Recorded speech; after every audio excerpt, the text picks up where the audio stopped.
Hello friends, नमस्कार। योगी commerce classes में आपका स्वागत है। अपना 12th क्लास अकाउंटेंसी सब्जेक्ट का चैप्टर सेकंड प्रारंभ हो गया है, तो ज़्यादा से ज़्यादा स्टूडेंट्स जुड़े। और मैं देख रहा हूँ कि किसी भी स्टूडेंट का कमेंट नहीं आ रहा। जो भी क्लास के स्टूडेंट्स हैं, अभी रनिंग में हैं, अभी जो प्रमोट हुए हैं, सभी कमेंट करें और अपने जो भी क्वेश्चंस हैं वो मेरे से पूछें। आज अपना पहला टॉपिक स्टार्ट करते हैं। वैसे मैंने कल ही पहला टॉपिक प्रारंभ कर दिया था। अपना पहला टॉपिक था नए अनुपात व त्याग के अनुपात की गणना। आज अपन इसे आगे लेके चल रहे हैं,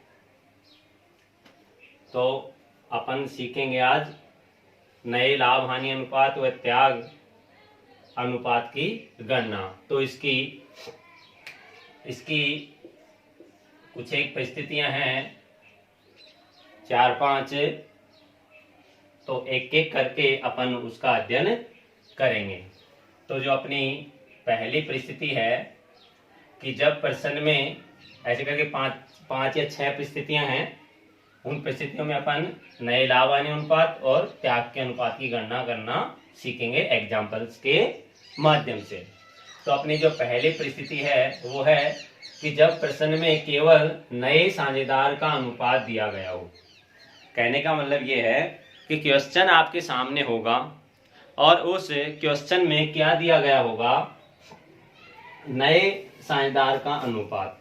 कहने का मतलब जो नया साझेदार आ रहा है फर्म के अंदर, विद्यमान फर्म के अंदर नया साझेदार आ रहा है, वो कितने हिस्से के लिए आ रहा है, वो कितने हिस्से के लिए आ रहा है। तो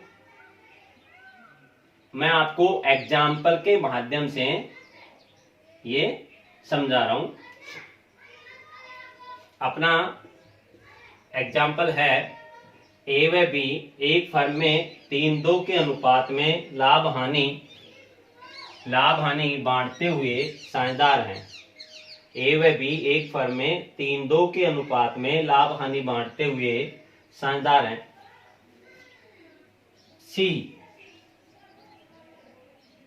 सी को फर्म में 1/5 हिस्से के लिए साझेदार बनाया। सी को 1/5 हिस्से के लिए साझेदार बनाया। तो पहले से ये नहीं था, इसका मतलब नया साझेदार हो गया सी। तो ये कितने हिस्से के लिए आ रहा है, 1/5 हिस्से के लिए ये आ रहा है। नया लाभ विभाजन अनुपात व त्याग अनुपात ज्ञात कीजिए। नया लाभ हानि अनुपात व त्याग अनुपात ज्ञात कीजिए। तो अपना सॉल्यूशन है, देखिए क्वेश्चन में क्या है, पहले ये देखिए क्या क्या दिया हुआ है। एक तो पुराने साझेदारों का पुराना अनुपात। पुराने साझेदार जो पहले से ही विद्यमान है वो पुराने साझेदार होते हैं। जो पहले से ही जो साझेदार विद्यमान हैं वो पुराने साझेदार कहलाते हैं। और आने वाला नया साझेदार कहलाता है। आने वाला नया साझेदार कहलाता है। तो एक तो अपने को पुराना अनुपात दिया हुआ है प्रश्न में 3:2, और एक आने वाले साझेदार का अनुपात। आने वाला कौन है, सी का अनुपात दिया हुआ है 1/5। दो चीजें अपने पास उपलब्ध हैं। तो अपनी सिचुएशन क्या कह रही है कि जब प्रश्न में केवल नए साझेदार का अनुपात दिया गया हो, देखो पुराने साझेदार का अनुपात तो होगा ही होगा, पुराने साझेदार का अनुपात तो होगा ही होगा, क्योंकि यदि अनुपात नहीं होगा तो अपन ये कैसे अनुमान लगाएंगे कि पुराने साझेदार किस अनुपात में लाभ हानि बांटते हैं। और यदि क्वेश्चन में पुराना अनुपात, पुराने साझेदारों का लाभ हानि बांटने का अनुपात नहीं दिया गया हो तो साझेदारी संलेख के अनुसार क्या मानेंगे अपन, बराबर। क्या मानेंगे, यदि सपोज यहां पर कुछ भी नहीं दिया गया होता कि ए और बी किस अनुपात में लाभ हानि बांटेंगे, तो अपन क्या मानते हैं यहां पर 1:1। क्या मानते, 1:1, मतलब समान। क्या मानेंगे, समान। लेकिन यहाँ पे दिया हुआ है तो C का अनुपात केवल इतना दे रखा है कि C 1/5 इसी के लिए आ रहा है। तो अब अपन नए अनुपात व त्याग के अनुपात की गणना कैसे करेंगे ये सीख लीजिए, क्योंकि आगे बड़े जो क्वेश्चंस आएंगे उनमें इनको ध्यान में रखना पड़ेगा। देखिए जब ऐसी सिचुएशंस आपके सामने आए, ऐसी सिचुएशन आपके सामने आए तो अपने को कैसे गणना करनी पड़ेगी। सबसे पहले अपन नए अनुपात की गणना कर रहे हैं। नया अनुपात, माना फर्म का लाभ 1 रुपए, ये सपोज कर रहे हैं अपन कि फर्म का कुल लाभ कितना है 1 रुपए। फर्म का कुल लाभ कितना है 1 रुपए।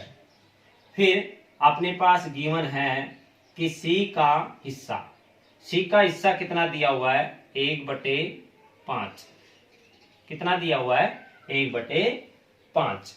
ये क्या है, गिवन है। कहाँ है ये रहा 1/5। तो यदि इस कुल लाभ में, ये कुल लाभ है फर्म का, इस कुल लाभ में इस C का, ये तीनों का लाभ माना है अपन ने।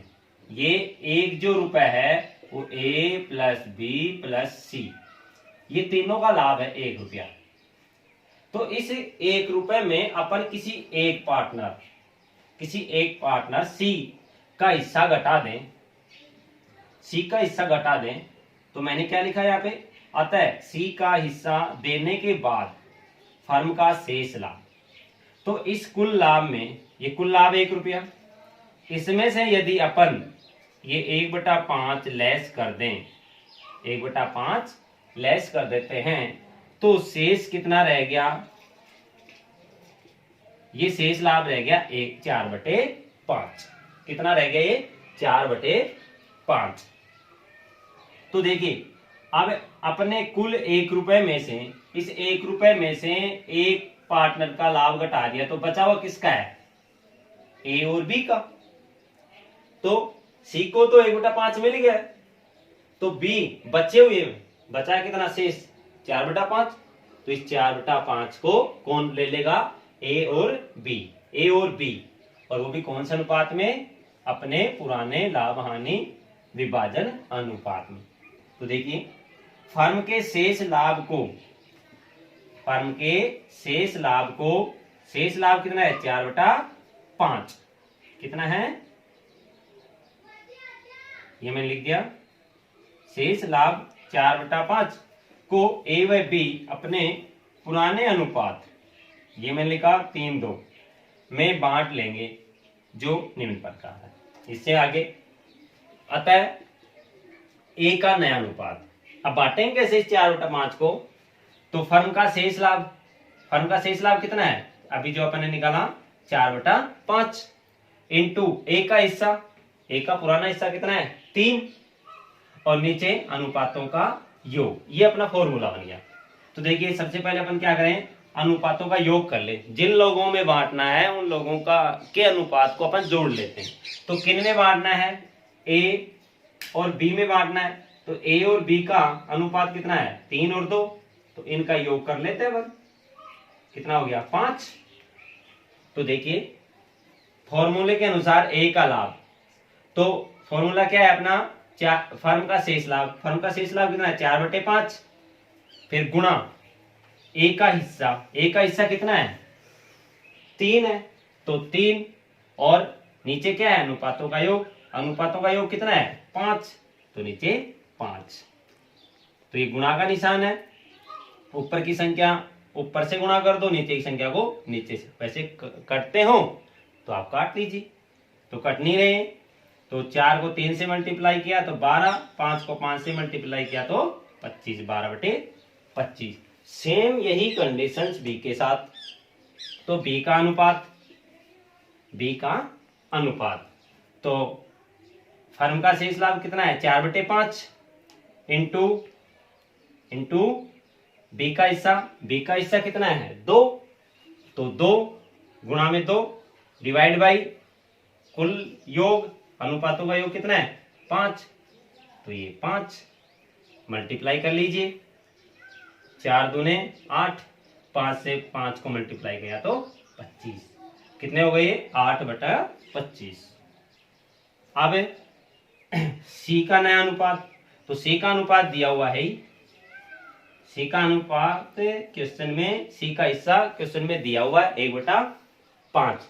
तो अब हम तीनों को इक्वल करने के लिए सबके जो हर हैं, ये ऊपर वाला अंश और ये नीचे वाला हर, तो इन्हें हर को बराबर करना होता है। तो देखो इसके 25 है, इसके 25 है, तो इसके 5 है, तो इसके 25 करने पड़ेंगे। तो क्या करें, 25 करने के लिए नीचे 5 से मल्टीप्लाई कर देते हैं अपन। इस 5 को नीचे 5 से मल्टीप्लाई कर देते हैं, और जितने से मल्टीप्लाई करते हैं उतनी संख्या ऊपर से मल्टीप्लाई होगी, तो 5 ही ऊपर हो गए। तो 1/5 इंटू 5/5, तो ये क्या आ गया, 5/25। कितना आ गया, 5/25। अब देखो तीनों के हर बराबर हो गए, 25, 25 और ये 25। अतः ए बी सी का नया अनुपात, ए बी सी का नया अनुपात। तो इन सब के हर अंश को उठा लो आप यहां से, 12, 8 और 5, 12:8:5। तो ये गणना किसकी हो गई, नए अनुपात की। किसकी गणना हो गई, नए अनुपात की। आप इसका स्क्रीनशॉट ले लीजिए। फिर इसी एग्जाम्पल से अपन क्या सीखेंगे, त्याग अनुपात। स्क्रीनशॉट लीजिए।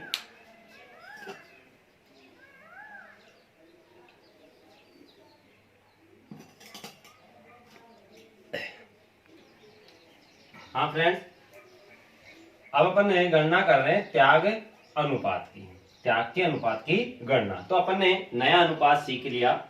नया अनुपात अपना आया था 12:8:5। अब अपन गणना करते हैं त्याग के अनुपात की।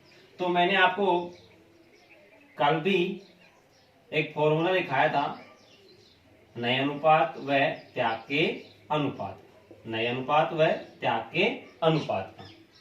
तो देखिए त्याग अनुपात, सैक्रिफाइस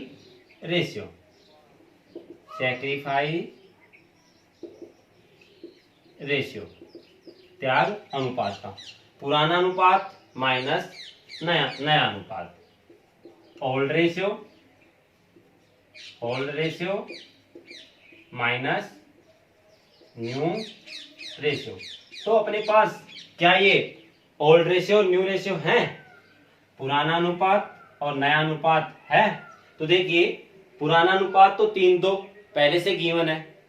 फिर अपन ने इसी क्वेश्चन से नया अनुपात निकाल लिया था 12, 8 और 5। तो अपने पास ये नया अनुपात भी उपलब्ध है। तो अब अपन फॉर्मूले में रखकर त्याग के अनुपात की गणना कर सकते हैं। तो ये देखिए अब अपन किसकी गणना करते हैं, ए के त्याग के अनुपात की। तो ए का त्याग अनुपात, ए का त्याग अनुपात, तो ए का ही पुराना अनुपात। ए का पुराना अनुपात क्या है, देखो 3 और 2, 3 2 योग करेंगे दोनों का तो 5, तो 3/5 कितना हुआ, 3/5 माइनस ए का ही नया अनुपात। ए का नया अनुपात कितना है, 12। और यदि इनका योग किया जाए 12, 8, 20, 5, 25, इन्हीं का यदि योग किया जाए तो कितने होते हैं, 25। तो ए का ही नया अनुपात, तो 12/25, 12/25। फिर अपन इनका 5 और 25 का एलसीएम लेते हैं, तो 5 और 25 का एलसीएम लेते हैं तो कितना आता है 25। देखिए इसे 5 का भाग इसमें देंगे 25 में, तो 5 बार गया, उस 5 को अपन 3 से मल्टीप्लाई करेंगे तो ये आते हैं 15। ऐसे ही इस वाले 25 का भाग इस वाले 25 में कितनी बार गया, एक बार, उस एक को 12 से मल्टीप्लाई करो, ये बीच में माइनस का चिन्ह है तो ये 12। तो ऊपर वाली संख्या 15 में से 12 घटा दे अपन तो 3, नीचे 25, 3/25 ए का त्याग का अनुपात आ गया। ऐसे ही बी का त्याग का अनुपात, बी का त्याग अनुपात, तो बी का पुराना अनुपात कितना है 2, और उसका योग कितना हुआ 5, तो 2/5 माइनस बी का ही नया अनुपात, तो बी का नया अनुपात कितना है 8, 8/25, 8/25। फिर अपन 5 और 25 का एलसीएम लेते हैं तो कितना आया 25, इस 5 का भाग इस 25 में देते हैं तो 5 आया, उस 5 को 2 से मल्टीप्लाई करते हैं तो 10, फिर माइनस इस 25 का भाग इस 25 में दो, इस 25 का भाग इस वाले 25 में कितनी बार, एक बार, उस एक को किससे मल्टीप्लाई करना है 8 से, इस एक को मल्टीप्लाई करना किससे 8 से, तो 8 आ गया, तो 10 में से कितने घटा दे 8, तो 2/25।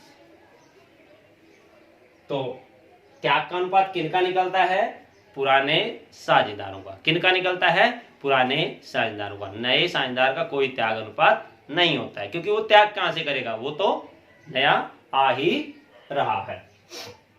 तो अब अपना त्याग अनुपात कितना हो गया, ए और बी का 3:2, 3 और 2, 3:2। तो ऐसे गणना होती है नए अनुपात व त्याग के अनुपात की। आप इसका स्क्रीनशॉट ले लीजिए।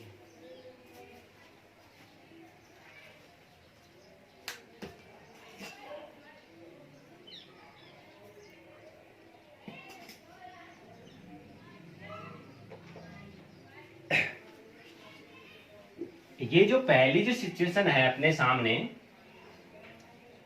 इस पे थोड़ा गौर करना आप।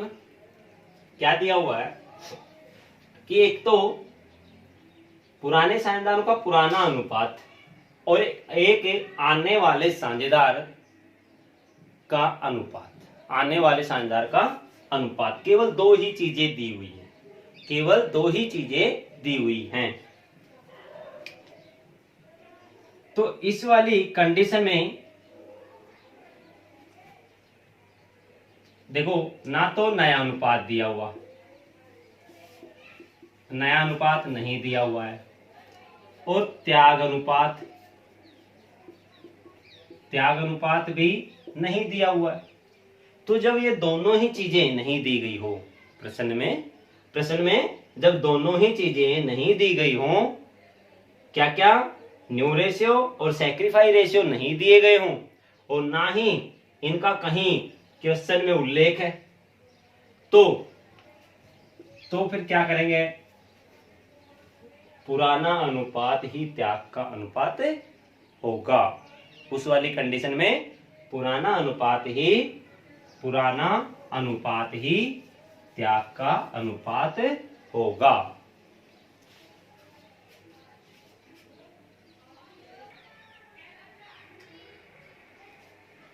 हेलो स्टूडेंट्स, तो आप ये वाला नोट अपने नोटबुक में लिख लें। क्या है कि जब प्रश्न में नए अनुपात व त्याग अनुपात के संबंध में कोई सूचना नहीं दी गई हो तो पुराना अनुपात ही त्याग अनुपात होता है। क्वेश्चन में देख ले, कहीं भी ना तो नया अनुपात दिया, नया क्या नहीं दिया, नया अनुपात, और क्या नहीं दिया, त्याग अनुपात। ये दोनों ही चीजें नहीं दी गई है, ये दोनों ही क्वेश्चन में गिवन नहीं है। इस वाली कंडीशन में क्या होता है, पुराना अनुपात ही क्या कहलाता है, त्याग का अनुपात। यही नोट मैंने आपको लिखवाया है, तो आप इसको नोट कर लें, आप इसको नोट कर लें, स्क्रीनशॉट ले लीजिए।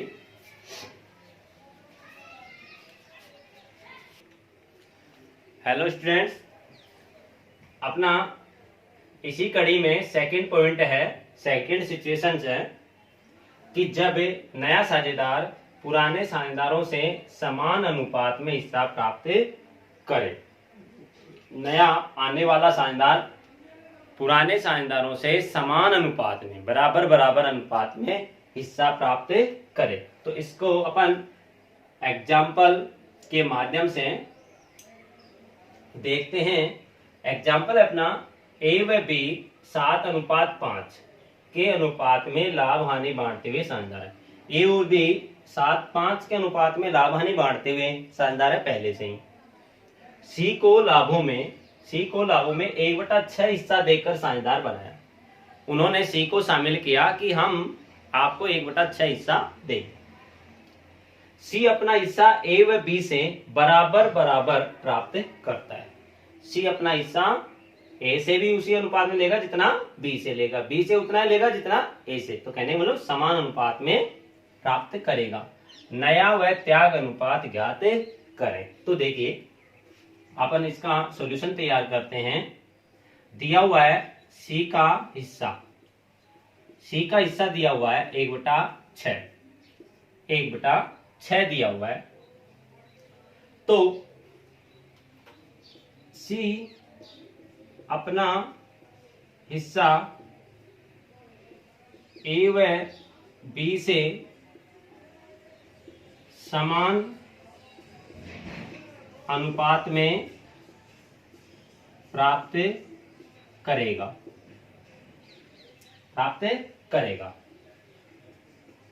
अतः ए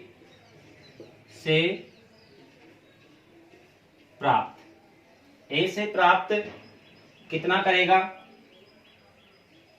ये वाला है, इसको समान, तो कहने मतलब आधा तो ए से लेगा और आधा किससे लेगा, बी से।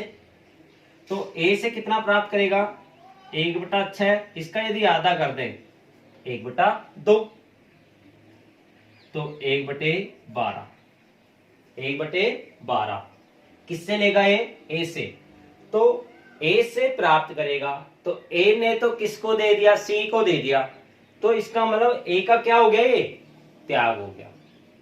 ए का क्या हो गया, त्याग हो गया। तो मैं यहां ब्रैकेट में लिख देता हूं ए का त्याग। क्या हो गया, ये ए का त्याग।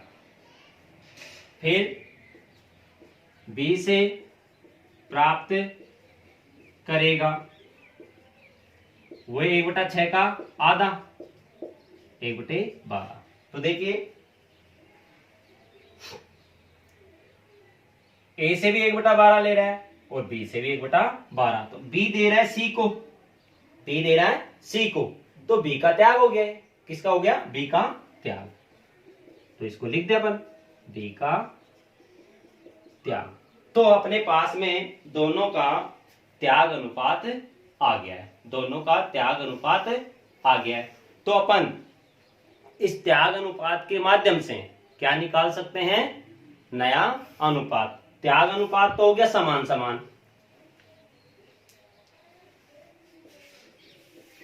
त्याग अनुपात पहले से ही दिया हुआ है, किसका, ए और बी का 1:1। क्या हो गया त्याग का अनुपात, 1:1।